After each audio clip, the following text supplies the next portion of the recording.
so this has evolved through time, and we might not see this, but that's what it is. Politics is completely detached from the material, completely detached from anything meaningful, except perhaps maybe in at the very local or municipal level.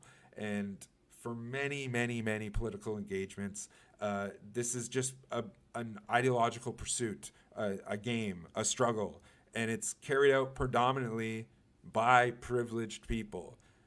This transformation of politics into a personal expression of identity rather than a means for a collective material change is a symptom of this deep alienation that our this entire system creates. It is an identity crisis created and induced by capital dominated societies. Politics is viewed in our society through the arena, in the framework as sports, and as a substitution for war.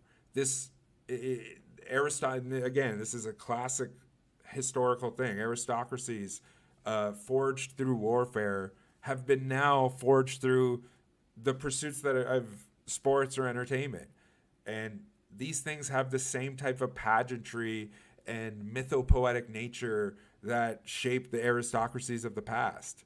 And there's a correlation between the involvement in sports and attaining high level political positions throughout history. Not to mention Donald Trump, who has he's in the WWE Hall of Fame and was a supporter of the UFC from the very beginning.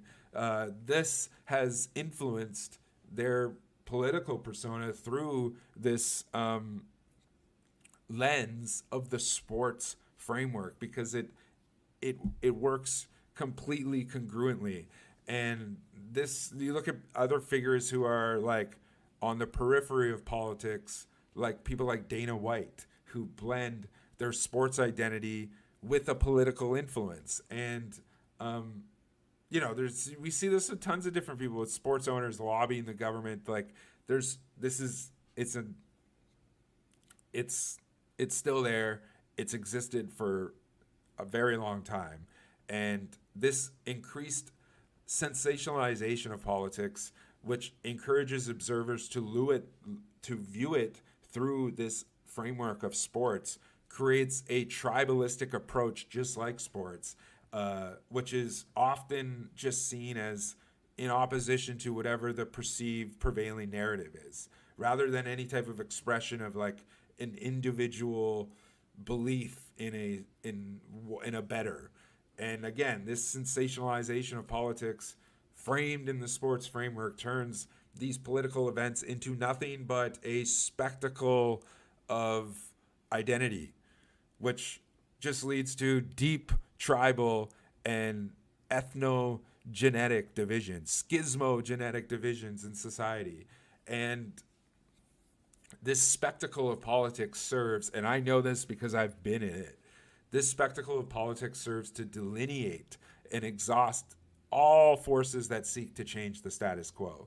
The intersection of politics and spectacle is weaponized to maintain the status quo, which creates this, spectacle of identity that is perpetually in conflict with itself, which is replacing the military combat of old with this diplomatic struggle in the arena of sport. And there is an element of this that is so, like I've talked about this before, like kayfabe.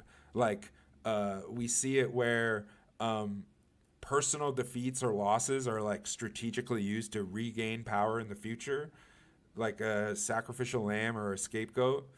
And this is like one's weakness to highlight an enemy's vulnerabilities.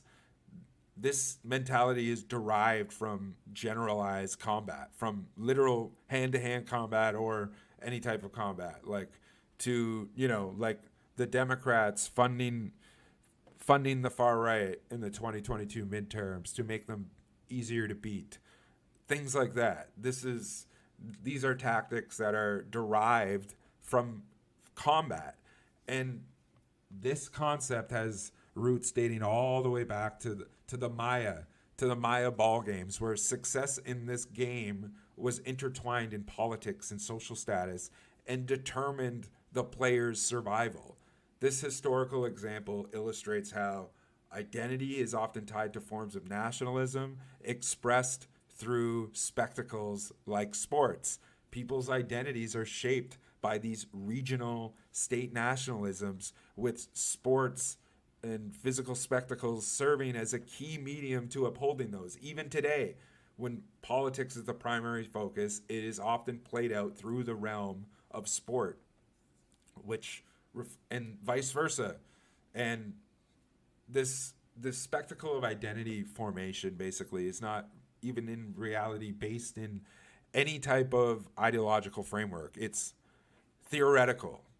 It lacks any type of material substance, and that's the problem. Is that true politics, any type of meaningful expression of a political thought, should be a genuine connection between two people who are really trying to create a better place in the material framework that we're currently living in.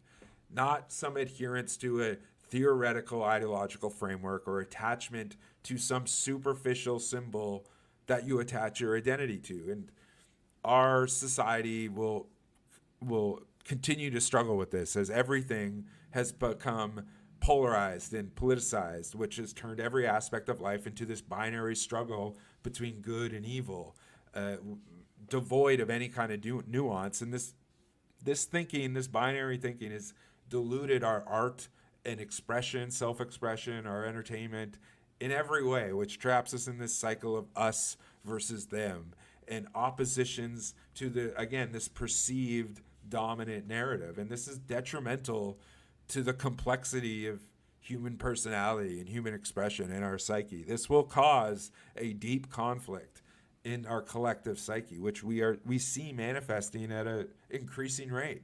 This escalation of sensationalization in politics parallels with this simplistic good versus evil narrative in media and culture, and echoes these same concerns that were brought up by people like Adorno, people like the Frankfurt School of Critical Theory, the scrutiny of mass culture and media propagating dominant ideologies, which reduce complex social and political issues to just these binary oppositions.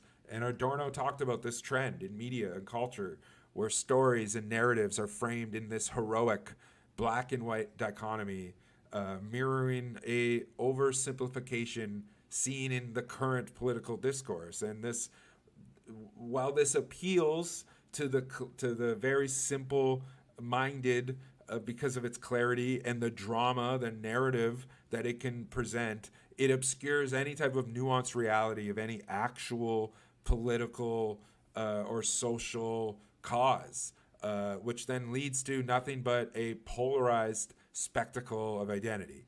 And this phenomenon is an indication of a deeper structural issue that we see in empires that are striving to either take control or keep control, or in this instance, maybe one last grasp at any type of manageable control, where they're trying to use the maintenance of the organizing principles, which are violence and force, to